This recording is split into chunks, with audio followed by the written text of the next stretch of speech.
So obviously we're talking about pop time, and to improve your catcher's pop time is very important, but what about like some of the other aspects of catching? There's so much involved in catching. What does it take to be a great catcher? I mean, first we gotta have leadership, attitude, and then after that, everything goes by itself. I mean, then we catch the ball and we block and throw. But you have to have that leadership because you are there with those 8 players. And first of all, you gotta be behind that pitcher, that you are his friend right there. You helping in the good and bad. So you have to have good leadership.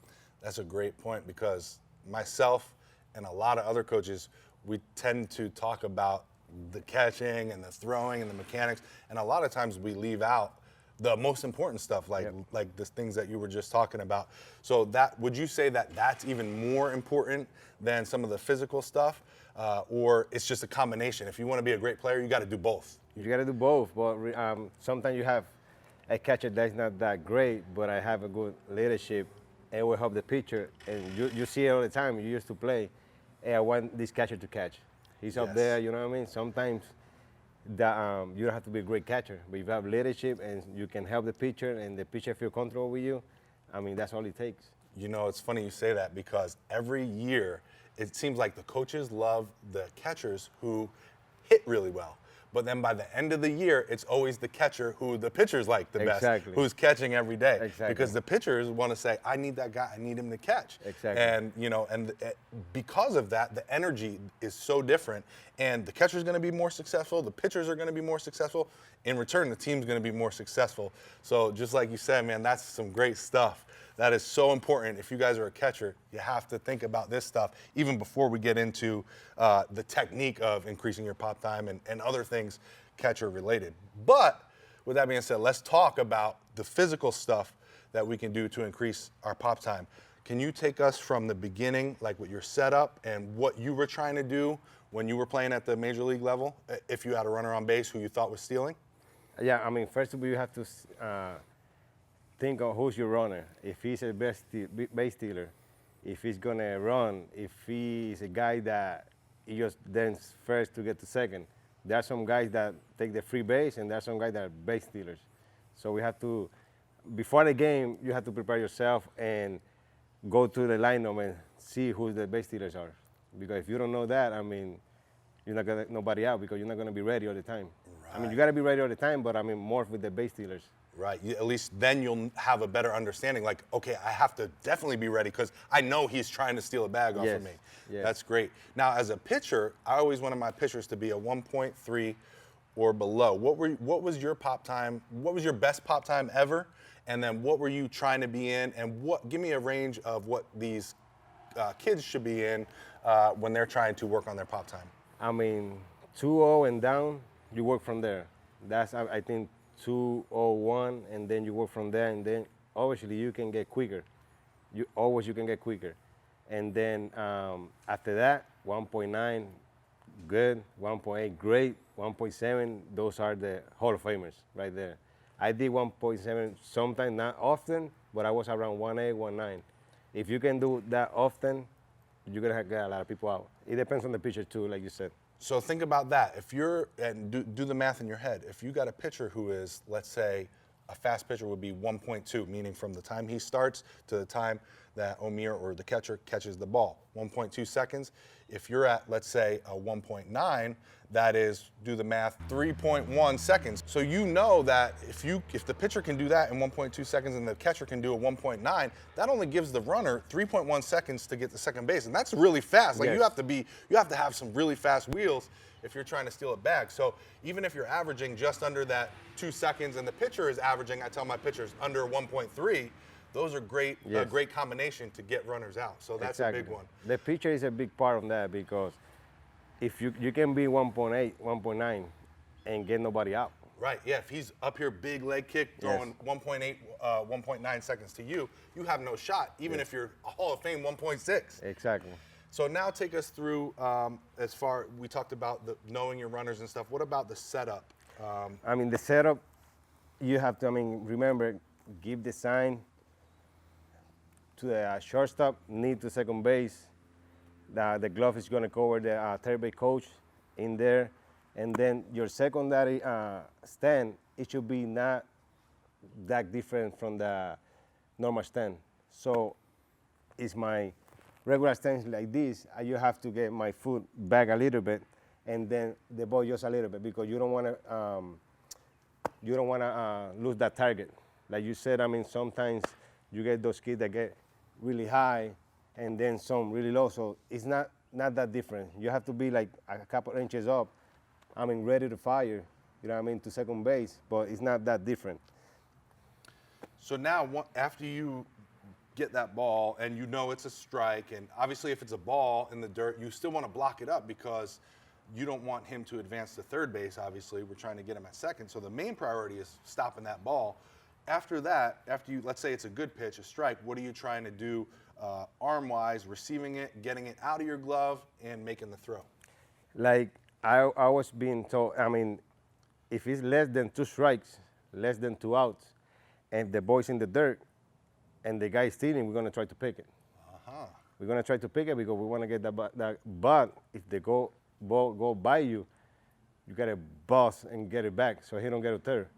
But if less than 2 strikes, less than 2 out, and the guy's stealing, we're gonna try to pick it and throw that guy out. Besides that, we're gonna block. But I mean, and if it's not like strike 3 or whatever, I know we gotta catch that ball for a strike. But I mean, higher up, the umpires already know you don't have to wait for a strike. I mean, just catch the ball. They already know when you catch that ball, they already know if it's strike or ball. You know what I mean? I mean, if we're playing, I mean, Little League or you know, I don't want nothing against Little League, but I mean, travel ball, whatever, we might have to catch it for a strike. But I mean, higher up or minors or college, those umpires kind of pretty advanced, and you have to be moving because somebody's running. It's no time to catch it for a strike and then throw. So, I mean, we just get ready, catch it, and don't wait for the ball. We want a guy that is running. We don't have time. That's a great point. That's a great point. Now, let me ask you this. I don't know the answer to this. As a pitcher, I just like to used to throw and trust in my catcher, what he calls most of the time. Sometimes I would shake, but most of the times I'll let you guys figure it out for me because you know more. You get to see the batters. You know more about the swing. So I used to trust in you guys.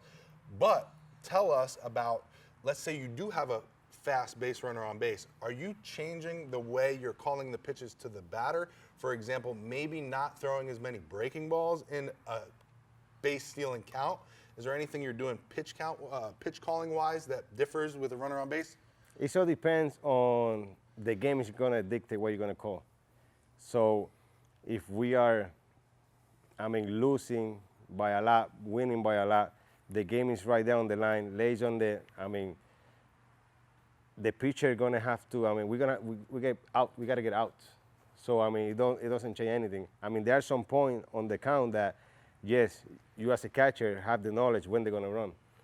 So maybe 1-2, I mean, maybe 0-2, you know, they're thinking breaking ball.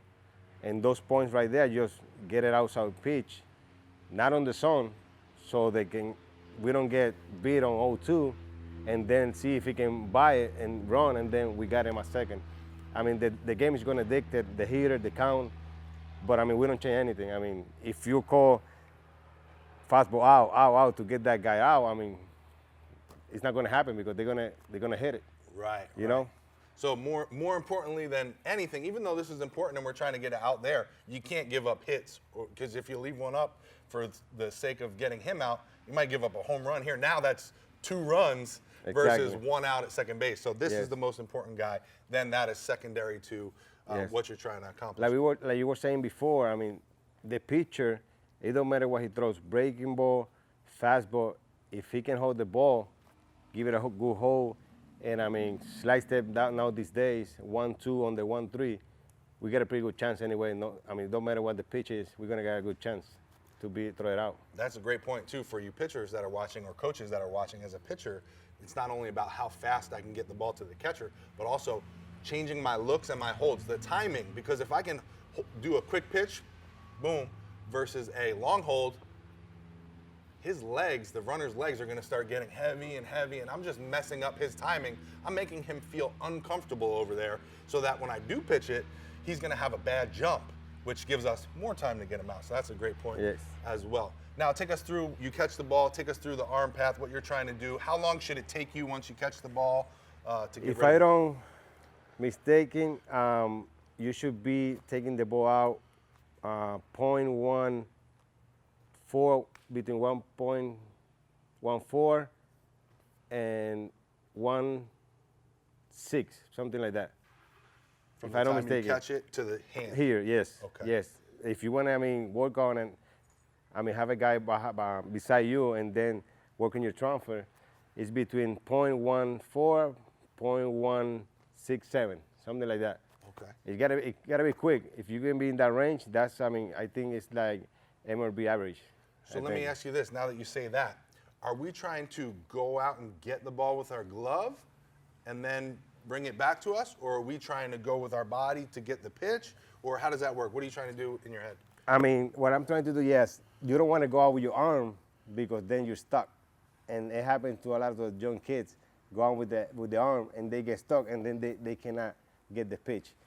It's like you were saying, get your secondary stand and then have like a little movement here with your knee and forward a little bit, but you gotta knowledge what the pitch is gonna be on. You cannot go, the pitcher is coming this way and you already, because what about if the ball take you out of line? Mm-hmm. So when the pitch is thrown, you gotta watch halfway. If you as a catcher, you know, because if you've been catching your whole life, you already know what the ball kind of is gonna end up, and you're kind of taking your momentum through the ball, so you can throw and have, a quicker exchange.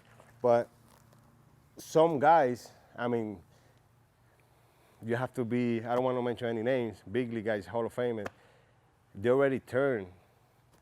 Like when the ball's coming, they already turning this way, and they are like, you cannot teach that, you know what I mean? That's knowledge that they have, and that's like ability. Right. They have ability already. You cannot teach that, because you teach some of these young kids teaching that, and the ball's gonna be in the basketball all the time.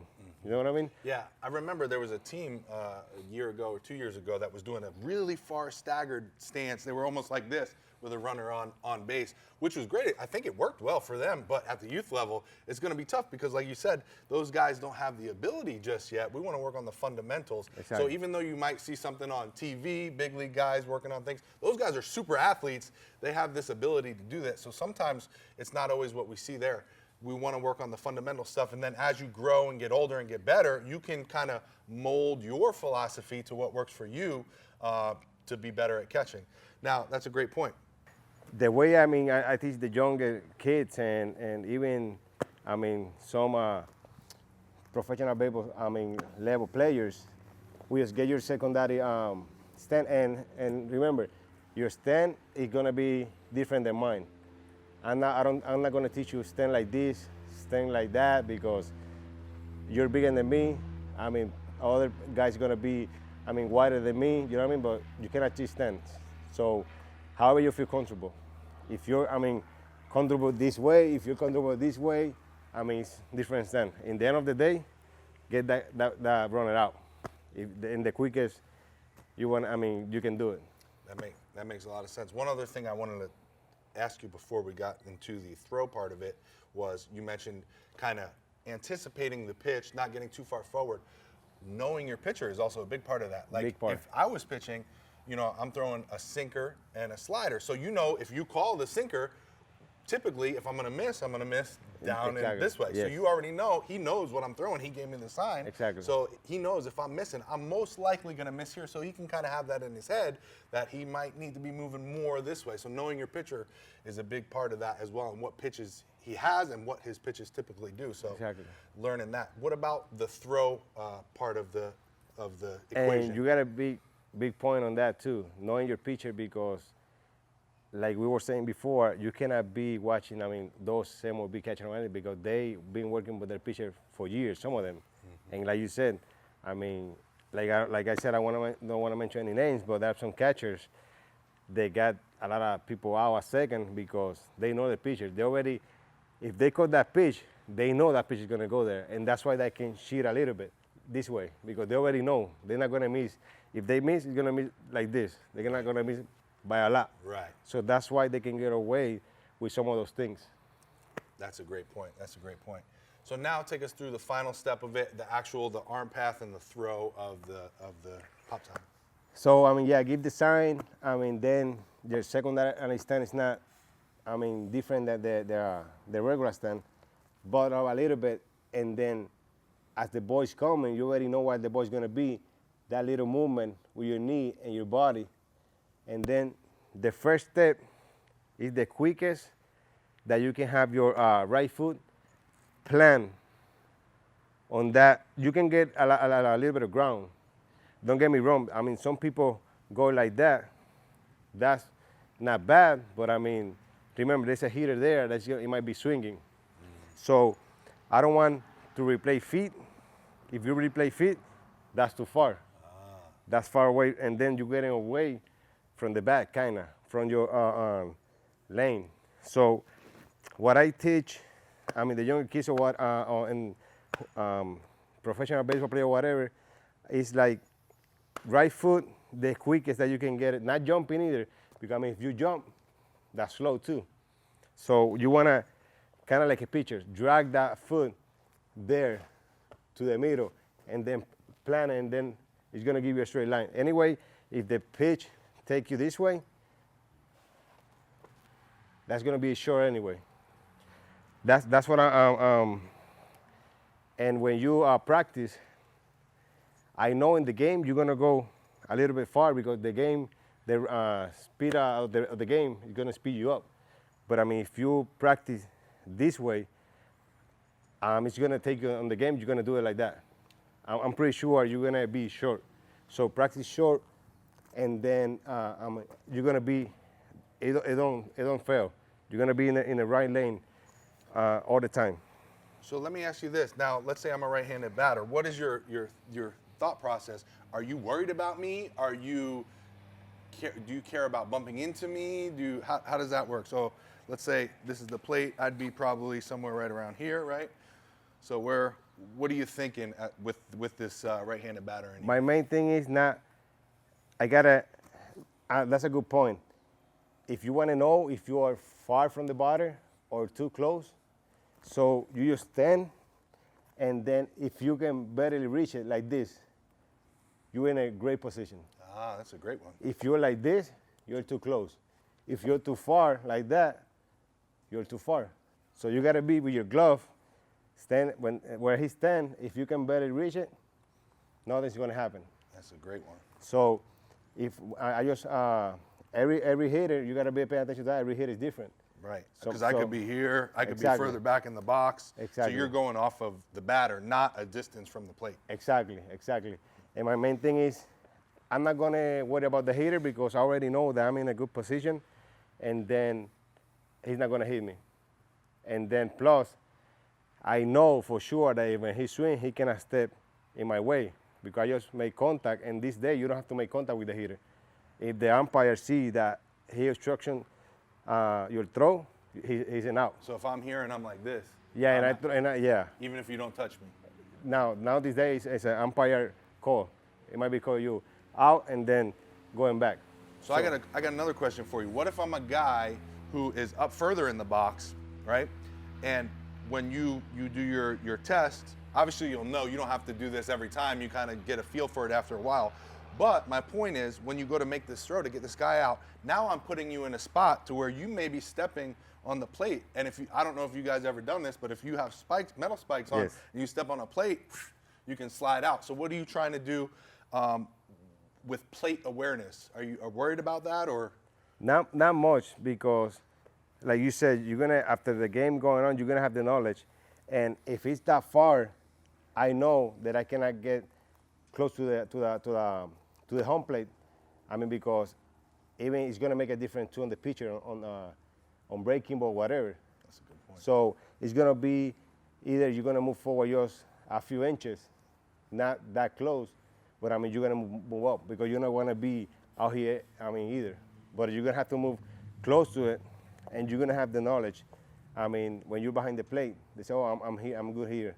I'm not gonna get hit. I'm gonna get everything. I mean, that is for sure for a strike, and I'm gonna be able to throw to second base, too.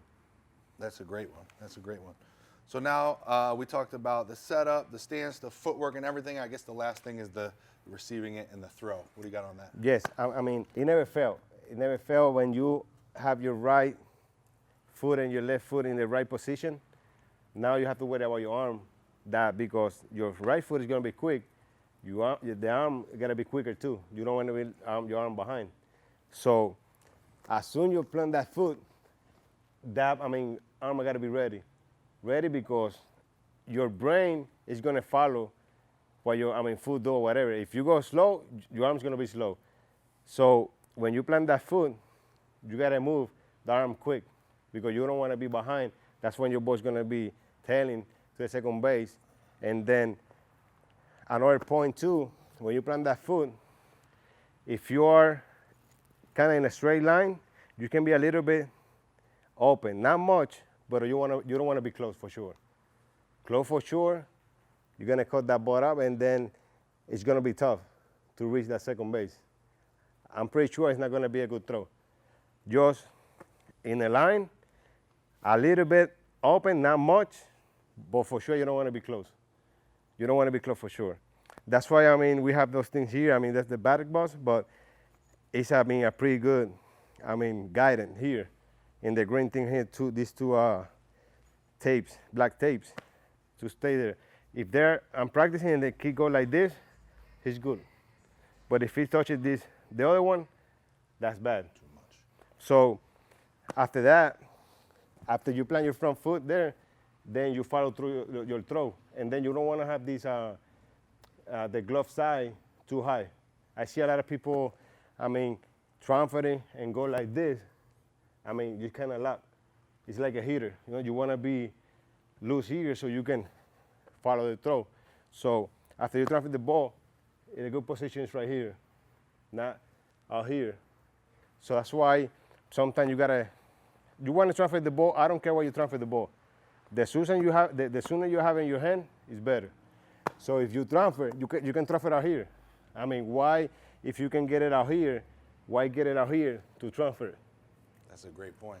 I see that a lot with Yes. the catchers. They try to bring it up to the ear back here, and then they're just like, it doesn't look athletic, it doesn't look powerful, and I think it's because they were taught that way. Exactly. So it's not their fault, but yeah, at the end of the day, you want to be fast, and you want to be explosive, you want to be an athlete, right? Exactly. So you got to catch it and do what feels good, have the quick hand, almost like an infielder too, right? Exactly. That's what I was going to say. It's like a shortstop at second base. You don't see the shortstop at second base going like this. They want to get rid of that ball quick.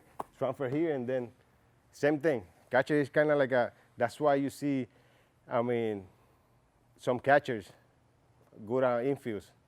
Second base, sometimes if you don't have the build, you can, get a little bit of, you can move a little bit and everything. Hey, let's try it here. I see it before. And then that transfer at second base, it come easy. Mm-hmm. It come easy because you gotta there and transfer the ball. You don't have to catch it, then come here. You don't have time for that. Right. And the quicker that you get the ball, the quicker that you get it here, you can, change it in your hand and throw it. If you get it here, there's no way. You got to fire. Yeah, I didn't even think about that. Yes. That's a good point. That's a good point. Okay, so now what about arm strength? Like, how can a catcher work on his arm strength to throw faster? Maybe he's doing really well with his footwork and his transfer and everything. He just doesn't have his arm strength. Obviously, this is most important, being quick here, but this will help, obviously, if you can build up your arm strength. What do you do to work on your arm? You got to throw every day, but like you said, now this day, if you have your footwork working, the right way, the ball is going to get there. You see a lot of catchers, I didn't have a great arm, but I was focusing always in my lower half, get that feet moving, and then that's going to help you get the ball there, the follow through. But if you have an arm strength, that's a plus. That's a plus for you because you can get away with something that maybe I cannot get away with it. But that's a plus. Yeah, you got to throw long toss every day. And my target was, when I was playing, the edge of the grass, the back edge of the grass. I just always not throw it there. I was trying to throw it through it. Not throw it there, because if you throw it try, you're gonna throw it like this high, and it's gonna bounce. So my target was the back of the edge of the grass and try to throw it through it, so it can bounce, and then you don't have any problem. But if you try, like the second baseman, when you throw it there, and you're gonna try to throw it to him, you're gonna bounce it. I'm pretty sure you're gonna bounce it because you're gonna throw it low and it's gonna bounce. But if you throw, this is your second baseman or your shortstop, you're trying to throw it through the glove. Try to throw it through the glove. I'm pretty sure you're gonna find the high and it's gonna be there all the time. That's a good point. Just having that mindset of where you're trying to throw it, because your body tries to find the solution to the problem that you give it, no matter what you're doing, whether it be baseball or something else. Once you give it a problem, it starts calculating, how can I solve that? So if you try to throw the ball through the glove, your body's going to try to make that happen. In return, you're going to have a lot better throws down to second base. That's a great point. Let's talk a little bit about when you were playing, some of the things that you used to think about when, let's say you had a fast guy on first base, you're in a game situation, and you've got obviously you've got a great major league pitcher on the mound. What does that feel like? Do you feel all the eyeballs in the stands? Do you feel all the people in there? Or do you get used to that over time? How does the game situation play a role on what you're trying to do as a catcher? And if it does mess with you, maybe it was only at the beginning, but if it does mess with you, what are some things these young catchers can do when they go from high school to maybe a college where there's a lot of people in the stands now, or maybe they're going into pro ball? Because I know as a pitcher, when I first got in there and I had all these people in the stands, it was crazy. I felt like I couldn't mess up. Like the pressure was so much, so I had to learn how to deal with it. What about you? I mean, as a catcher perspective, everything starts, they're gonna be watching. They might know who you are, but it starts always in the infield. Infield, they're gonna see your arm. So you better make good throws, because that's gonna dictate what's gonna happen in the game. If you do, I mean, you got a good arm or you're trying to cheat yourself, I mean, not making good throws in infields, they're gonna try to steal. And then practice is gonna transfer to the game. That's what we practice for. So if you make good throws and everything, they're gonna say, we're gonna be careful. Stealing with, and then between innings too, you only have 9 chances to practice your throw. It's not like an infield that every inning they get like 2 or 3 to throw to first. So those practice throws, they count. Take advantage of those 9 throws to second base. So when you have your opportunity, you already work on it. And then, believe it or not, it make the other team and manager think, run on the catcher. If they see those throws, they're gonna might text you in the beginning of the game. And if you got him out by a mile or a good out, they're gonna think twice. So it starts always in practice. That's a great point, because me, when I'm coaching, I always do that. I have my stopwatch ready. When the catcher goes to throw in between innings, I'm always seeing where he's at, just so I know. Sometimes, and like you said, there's a lot of young guys who just get it, and they're just like, and I'm like, what am I can't get the time on them. Maybe that's good on their behalf, but again, you only get 9 throws. And at the big league level, they already know what you can do, right? Exactly. But in the youth level, they don't know, so they're watching you.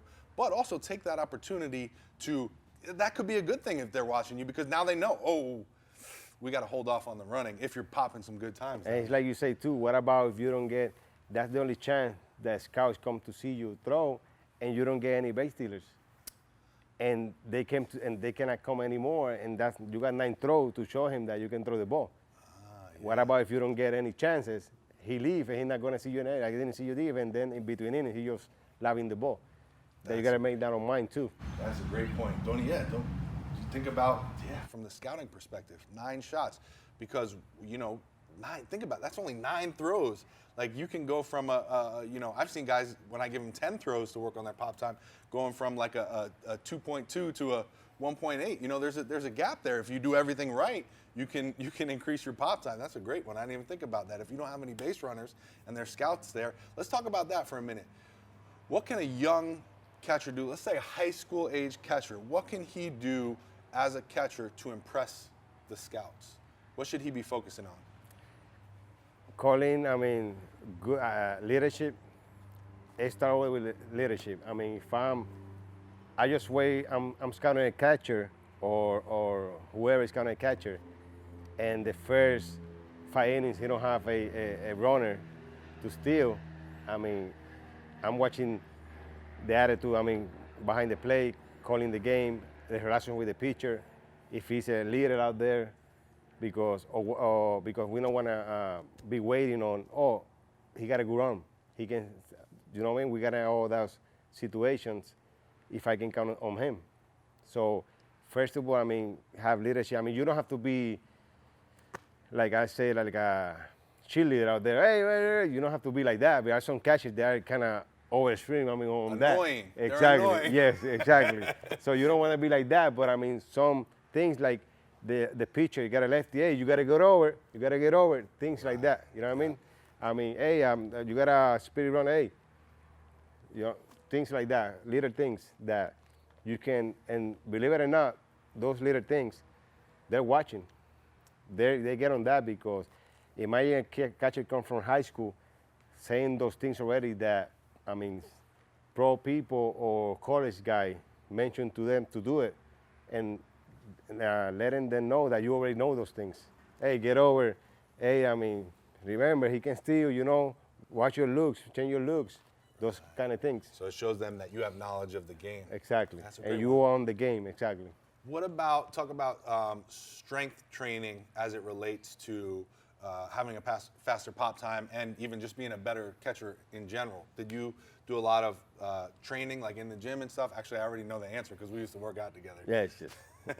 So how important was that to you? I mean, it was very important because you're going to catch 100 and something games, and you want to be back there every day for your pitchers.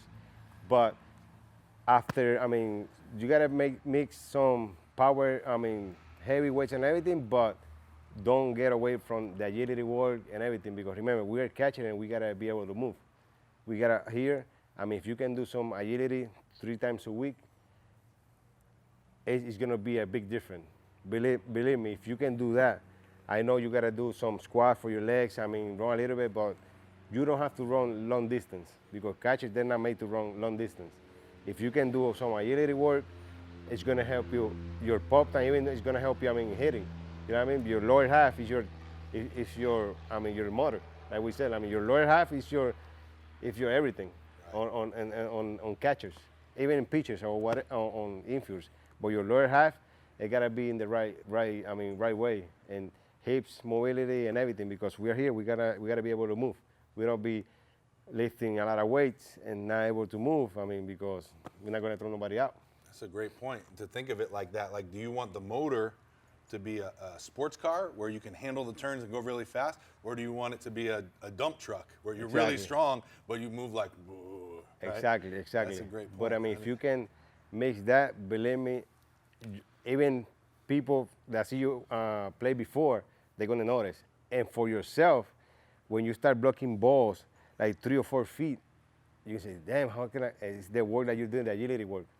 I mean, when I used to play, in the beginning, I didn't do that. And then when I was training with you guys and everything, that I started doing those things. I mean, I was available to do things that, and I didn't have, I mean, good arm stretch. I mean, my lower half, I was good and it was quick. But I mean, that agility stuff, it looked kind of stupid. I don't want to say that, but it works. It works. Yeah, so we used to get together. How many days did we go train with Andre over there? Probably 4 days. 4 days a Yes. week, right? And we did the strength stuff, but a lot of agility, Yes. a lot of sprinting, explosion stuff, Yes. plyometric stuff. Exactly, yes. And that I felt the best, one of my best years, Yes. body-wise, explosive-wise, from training there. So you talked about running long distance not being great for catchers because that doesn't really matter. But what about like sprinting and the plyometric stuff? I know you said agility, which is really, to me, speed and agility is working on the footwork and being quick and moving and nimble and having the mobility. But what about the power, like the jumping and the sprinting? How do you see that fit into it? No, yeah, exactly. I mean, when I say agility stuff and everything, I mean those things. Everything. Yeah, everything. I mean, power. I mean, explosive stuff. Explosive, yeah, sprinting hard, maybe 60 for 5 times, then come down like for 50, 40. It gotta be everything in explosion because you're here, you're catching. Every movement that we do out here, we can be here like this, and every 2 pitch we gotta move quick. It's not like the infield that he have to move, but he have some time.